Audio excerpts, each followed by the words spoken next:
How currency markets and global oil prices are tracking the new uncertainty in Russia. Marketplace Morning Report is supported by Grammarly, offering Grammarly Business to help companies large and small communicate better and move faster with enterprise-grade generative artificial intelligence. Learn more at Grammarly.com/business.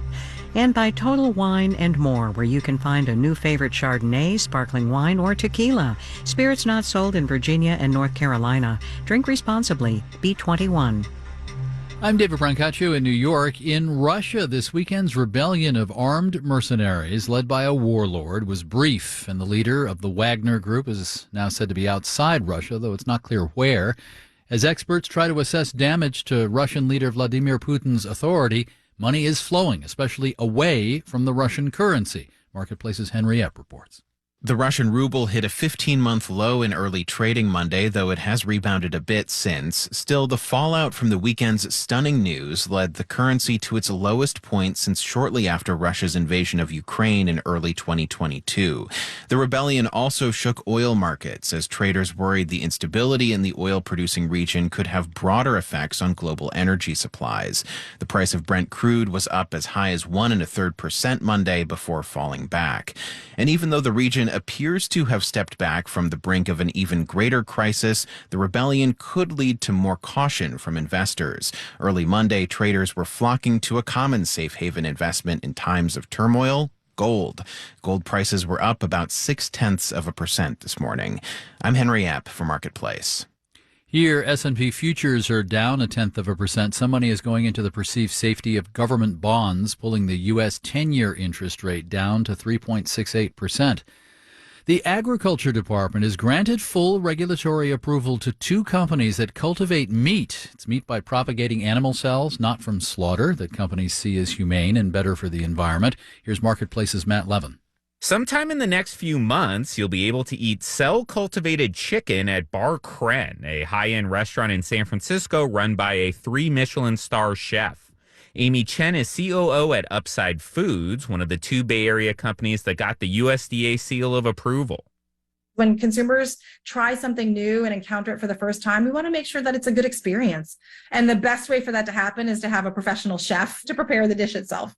As opposed to dad bringing home cultivated meat from the store, overcooking it, and blaming it on bad stem cells. There's also just logistical obstacles to getting cultivated meat to the supermarket. The industry has to scale up.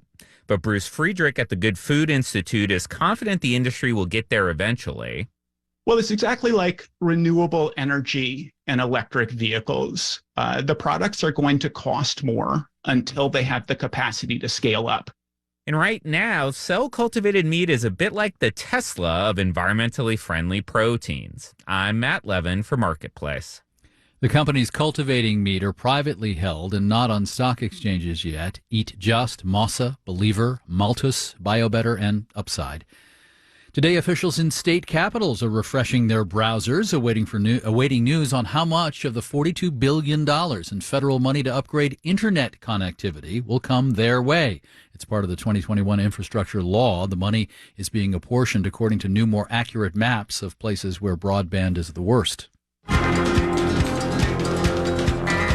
Marketplace Morning Report is supported by Odoo, provider of an all-in-one management platform with a suite of fully integrated applications designed to simplify and connect every aspect of business in one software. More at odoo.com.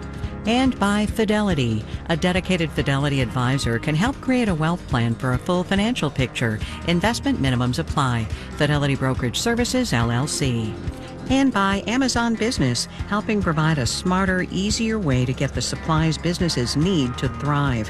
Amazon Business, your partner for smart business buying.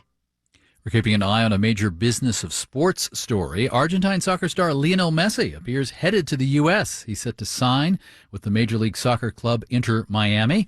The winning bid reportedly includes money from tech giant Apple, which is interesting. Andres Martinez, a professor at Arizona State University's Cronkite School, joins us. Welcome. Thanks for having me, David. Reports are that the deal for Messi was sweetened by Apple kicking in maybe some money. Why would they pay for this? The real story here is that it's essentially Apple TV that's acquiring the world superstar in the, our default global sport. Apple signed a 10-year deal with the MLS for global TV rights And it is going to give revenue sharing participation to Messi. This is the rise of media within sports as the driving purpose. There was a study of Nielsen ratings done by Sportico that showed that 94 of the most watched telecasts in the US were live sporting events. And I think that's what Apple is seeing, that if you want to drive subscriptions, you have to offer compelling live sport. Yeah, if they can just juice up interest in the U.S., but this could work. That could be the strategy. And we have seen the rise of soccer within the U.S. and the rise of the U.S. within the global sport. And I think technology and media is really driving this. I mean, we read a lot about how, we're rethinking globalization. Globalization is, running out of fuel and we're retrenching. Sport hasn't gotten that memo. We're seeing an acceleration of globalization in sport. Given Apple's role in international soccer now, it almost seems like it was a plot. Remember, Apple's big comedy was Ted Lasso, right? Which was essentially a vehicle to introduce to, for instance, U.S. audiences how that crazy overseas soccer stuff works.